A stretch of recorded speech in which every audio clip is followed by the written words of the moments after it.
para rawuh sedaya kang tansah kawula muliakan, syarat sakinah yang ketiga yaitu waladun sholihun washolihah, punya anak yang soleh dan solihah. Maka sebagai orang tua tidak akan pernah hidup sakinah jika tidak punya anak yang soleh. Soleh itu sering saya sampaikan baik.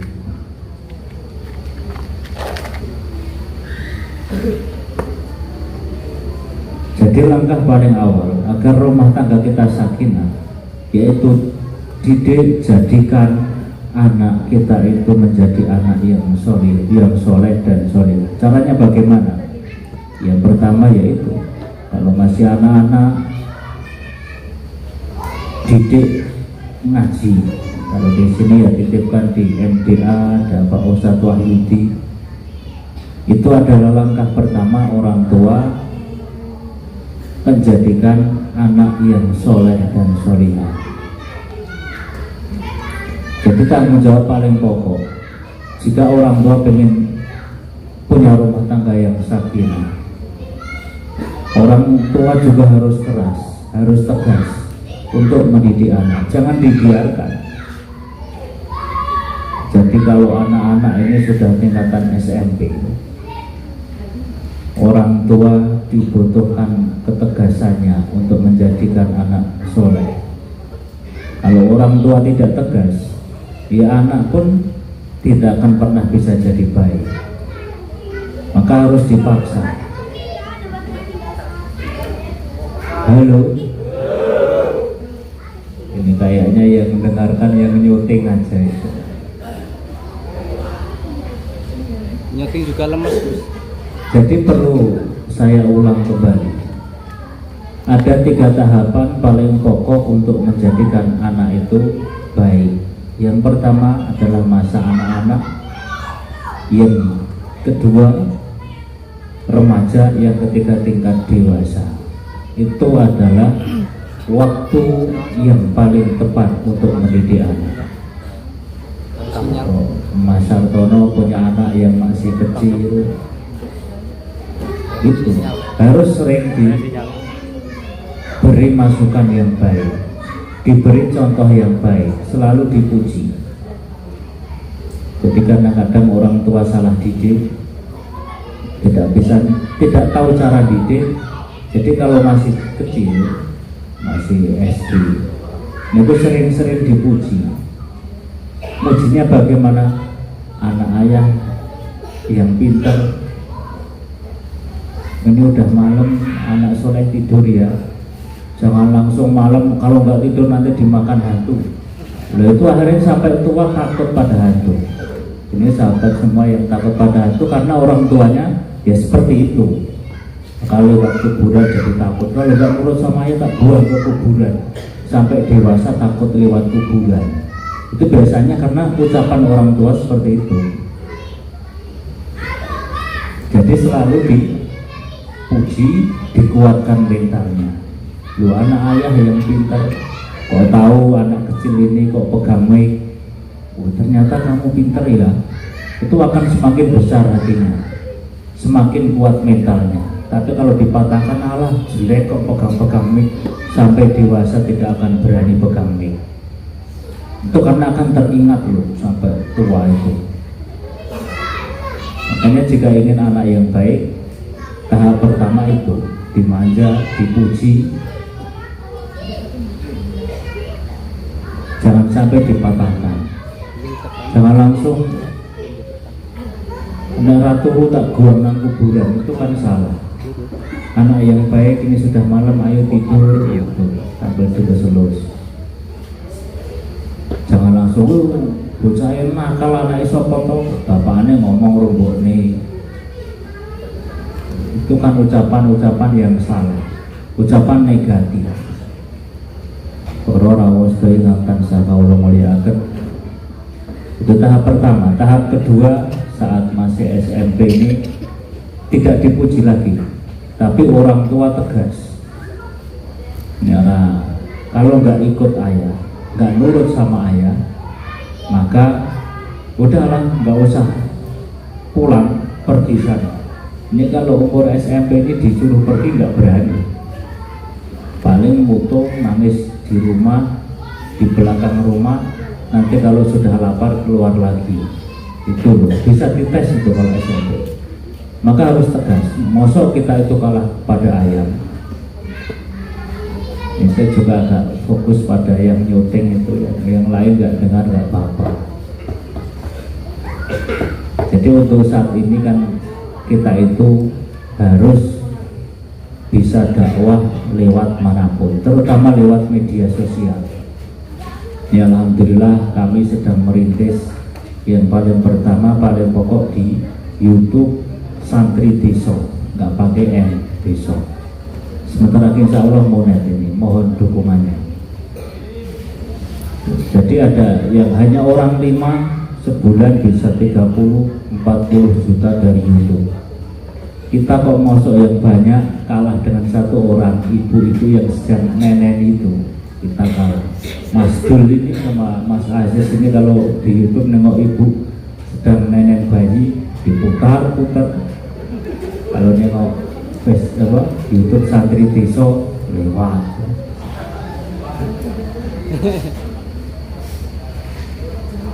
Ya, dengan subscribe 1 insya Allah bisa bantu semen setengah kilo. Itu tahap SMP, mendidik anak. Jadi orang tua harus tegas, jangan sampai kalah dengan ayam. Ayam ini kalau udah waktunya disape, dekat aja dihajar. Mestinya sebagai orang tua juga harus tegas. Tegasnya orang tua adalah kasih sayang terhadap anak. Saat SMP itu harus tegas. Pokoknya kamu harus mondok, harus pulang ke pondok. Walaupun di belakang itu jadi aku yuratiko, itu urusan lain. Yang penting di hadapan anak itu tegas. Ya maunya kan kita sama anak terus, tidur sama anak. Tapi kalau dimanja terus ya akhirnya akan jadi anak yang tidak baik. Itu tegas saat remaja atau saat SMP. Jadi kalau sudah SMA itu lain, tidak bisa tegas orang tua, juga tidak bisa dipuji. Maupun SMP nggak bisa dua-duanya. Coba punya anak tingkat SMA kok dipuji, anak ayah yang pinter, apa ayah itu, nggak mau itu. Apalagi dikerasi, terus nyara malah bapak, lu mau kono. Ya akhirnya benar-benar pergi, malah jawabnya nyelekit. Matur suwun Pak, kula sempat pamit istiqomah lunga. Akhirnya benar pergi. Kalau SMP tidak. SMP walaupun marah, mau ngelawan bapaknya nggak berani. Tapi kalau sudah SMA, ya wis Pak, menang sopo aku urus sampean. Itu kalau udah SMA. Makanya ada anak yang mau berani bunuh orang tuanya karena memang merasa saya berani, saya mampu. Karena salah didikan dari anak-anak remaja, maka dewasanya ya tersesat. Semua yang saya muliakan. Jadi yang kedua untuk syarat sakinah adalah berbuat baik kepada kedua orang tua, baik orang tua masih hidup ataupun sudah meninggal. Jadi kalau orang tua sudah meninggal tetap doakan, atau berbuat baik seperti yang dilakukan oleh orang tua, itu juga sudah menjadi jariah orang tua.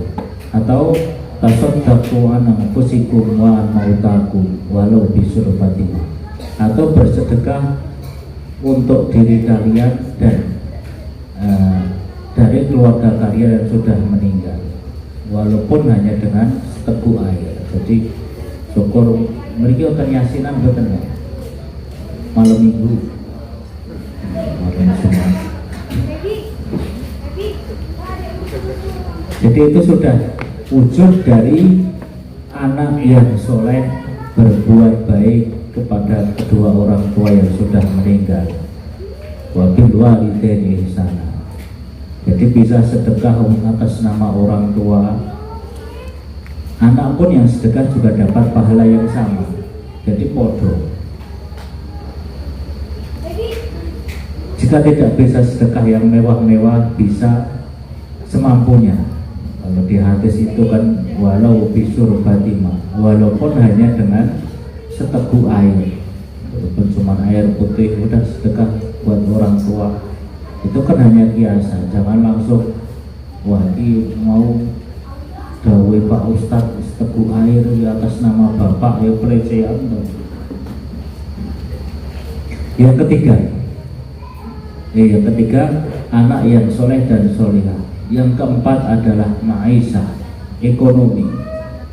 Kalau sudah punya istri, maka sebagai seorang laki-laki harus bertanggung jawab dalam hal ekonomi. Dengan cara apa? Kerja, usaha. Kalau laki-laki tidak bekerja, maka tidak akan sakinah. Nopo kira-kira bojo jenengan era dimedit bojo ora nesu. Maka harus kerja, cari nafkah selain sebagai kewajiban. Karena laki-laki niku dituntut punya kewajiban atau tanggung jawabnya yang dituntut laki-laki pada istri. Kalau istri berbeda kesetiaannya, itu kalau perempuan maka kalau perempuan itu harus setia pada suami harus bertanggung jawab pada istri. Tadi saya ditanya juga, kalau tanggung jawab istri 2 gimana? Paling kalau Pak Ponijan ya jadi tidak sakinah. Jadi harus kerja, harus cari rezeki untuk keluarga. Itu yang nomor 4. Ini saya singkat lagi karena Pak Kiai sampai juga sudah nyenggol. Yang nomor 5 adalah sosial, hubungan dengan tetangga, dengan masyarakat. Sebagai makhluk sosial, jadi jenengan harus rumah tangga itu harus mulai aktif di kegiatan masyarakat, harus menjalin hubungan baik dengan tetangga dan lain sebagainya. Karena tentramnya, sakinahnya kehidupan seseorang jika punya tetangga yang baik. Punya tetangga yang baik diawali dari hubungan kita yang baik dengan tetangga. Tapi jenengan urip ting tonggone sing ora apik kali jenengan, itu bagaimana? Apakah sakinah atau tenang? Kan boten. Tonggo ngarepe ora apik, pinggire ora apik, kanane ora apik, niku tidak akan sakinah. Maka harus bisa menjalin hubungan baik dengan tetangga.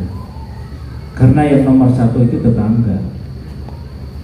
Jadi sambati rumah jenengan kobongan nggih tonggo.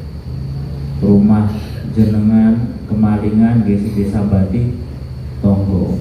Jenengan sakit sing disambati sinten. Nah, makanya harus bisa menjalin hubungan baik dengan tetangga, harus aktif dalam kegiatan kemasyarakatan, harus aktif dalam kegiatan keagamaan. Insya Allah akan hidup sakinah, akan hidup nyaman atau tenang. Arti sakinah itu adalah tenang, karena pada hakikatnya yang dicari di dalam kehidupan ini adalah hidup yang tenang.